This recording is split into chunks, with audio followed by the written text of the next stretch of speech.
The Kellyanne Bates case, a crime that shocked Britain. On April 16, 1996, police officers arrived at a house in Manchester, England. At first, it seemed like another emergency call. But within minutes, investigators realized they had stepped into one of the most disturbing crime scenes Britain had ever seen. The victim was only 17 years old. Her name was Kellyanne Bates. And decades later, her case remains one of the most shocking criminal investigations in modern British history. But here's the question. How did a teenage girl with her entire future ahead of her become trapped in a relationship that would ultimately end in tragedy? And why did so many warning signs go unnoticed? This is the Kellyanne Bates case. Kellyanne Bates was born in Manchester, England. Friends described her as cheerful, kind, friendly, the type of person who could easily make people smile. She loved spending time with family. She had dreams, plans, a future. But in 1993, everything changed. Kelly met a man named James Patterson Smith. At first glance, he appeared ordinary. There was nothing about him that immediately raised alarm. But there was one detail many people found concerning: the age gap. Kelly was just 14 years old when the relationship began. Smith was more than twice her age. Family members immediately felt uncomfortable. Friends had concerns. But despite those concerns, the relationship continued. And over time, Smith became an increasingly important part of Kelly's life. At first, nothing seemed dramatically wrong. The relationship appeared normal on the surface. But slowly, changes began to appear. Kelly started spending less time with family, less time with friends. People noticed her confidence seemed different. Something felt off. Yet nobody knew exactly how serious the situation had become. Experts today describe this as a common pattern in controlling relationships. Isolation rarely happens overnight. It happens gradually, one step at a time, one decision at a time, until eventually, the victim feels trapped. And according to investigators, that is exactly what happened. As the years passed, family members became increasingly worried. Some noticed injuries. Others noticed unusual behavior. Many tried to convince Kelly to leave. But leaving a controlling relationship is often far more difficult than outsiders imagine. Fear, manipulation, emotional dependence. All of these factors can make escape seem impossible. And despite growing concerns, the relationship continued.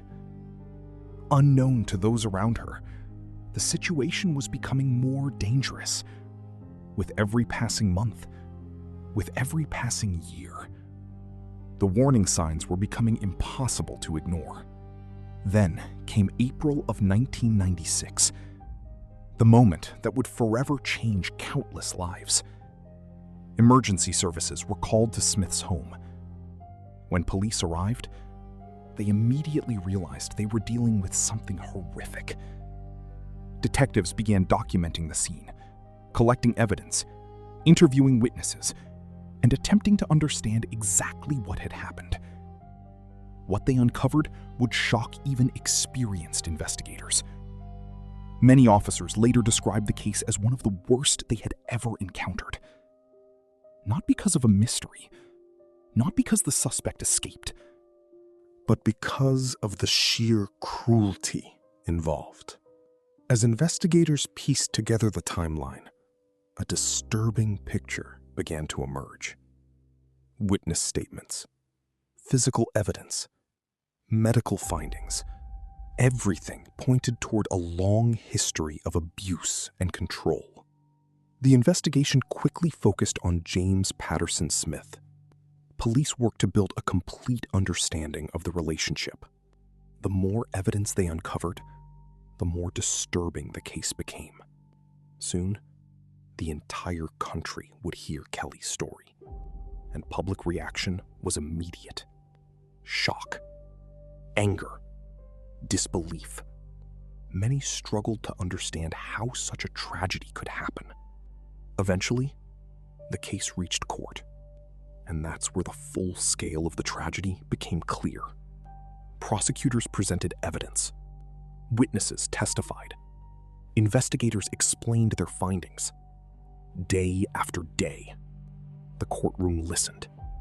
The jury listened. And Britain listened. The details were so disturbing that media coverage spread across the country. Many newspapers described the case as one of the most shocking crimes in modern British history.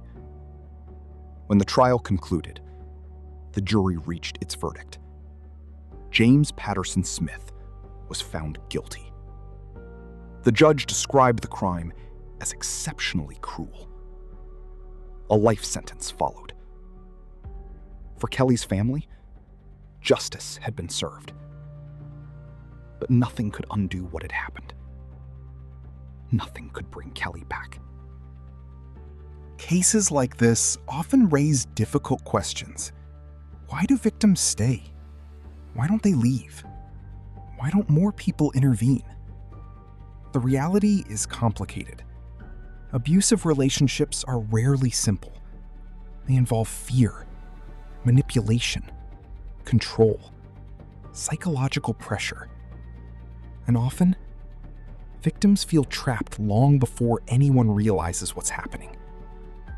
Today, the Kellyanne Bates case is frequently discussed by experts studying abusive relationships and coercive control. Not because of its notoriety, but because it highlights how dangerous these situations can become. Nearly 30 years later, Kellyanne Bates is still remembered. Not as a headline, not as a crime statistic, but as a young woman whose life was cut tragically short. A daughter, a friend, a person with dreams and plans for the future. Her story remains one of Britain's most remembered criminal cases, a reminder of the warning signs that should never be ignored, and a reminder of the importance of protecting those who may be suffering in silence. Because sometimes, the most dangerous crimes happen behind closed doors.